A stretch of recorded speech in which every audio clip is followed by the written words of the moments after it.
gut feeling, Seth, the A.J. Brown and Philly thing, is it going to be over soon or is it going to continue on? And I define soon as either before the trade deadline or in this upcoming offseason. Is this thing just coming to an end soon? I think that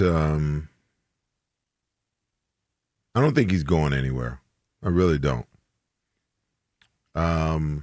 It's unfortunate what's going on. I think we're all exhausted. Yeah. With the entire AJ thing.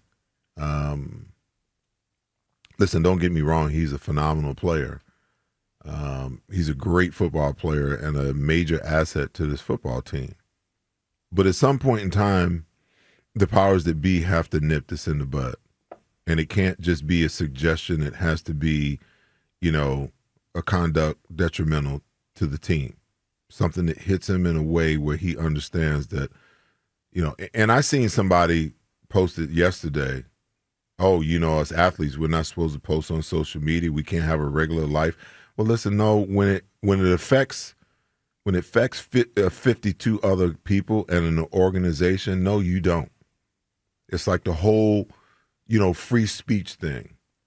People got pissed off, when Jimmy Kimmel was taken off of air. Well, guess what? Jimmy Kimmel works for a network, and that network has its own values, its own set of beliefs, and the bylaws that are within the contract that he signed. Okay? So I own my own company now. So I can go on air and say whatever the hell I want to without any repercussions, other than my sponsors. If it doesn't align with them and they want to pull the plug on our partnership, they have the right to do that, okay? So when you're dealing with AJ works for an organization. Somebody has to say enough is enough, because it's not just him being cryptic in what he says. It's the fact that, there's points in time where he doesn't talk to the media. So then the other 52 guys have to answer for him.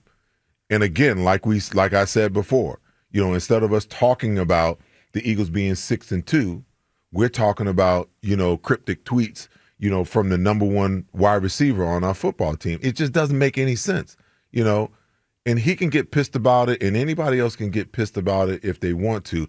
It is downright selfish, the thing that is going on, because instead of us celebrating Devontae Smith's big day last week and him being happy for Devontae Smith, we're talking about, 4 receptions, 121 yards, 2 touchdowns, and using me but not using me. Stop it already. I think we're all tired of it. But he's such a big piece to what they do. They're not going to move him. They're not going to move him unless it's a Herschel Walker type of deal. They're just not going to do it. Well, they're not going to get that. They're not going to get that. I tend to agree with you. I just know that it is possible that they could cross the Rubicon if he makes it so difficult behind the scenes.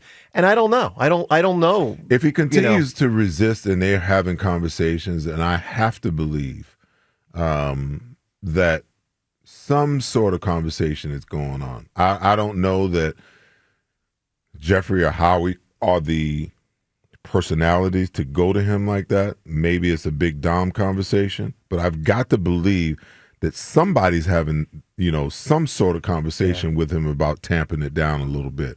If it persists, the Eagles have a standard of how they do business and, what's acceptable and what's not acceptable. And I always say there's a whole lot of people that you can mess with, on a football team. But the 2 people you absolutely don't screw with is you don't screw with the head coach and you don't screw with the quarterback.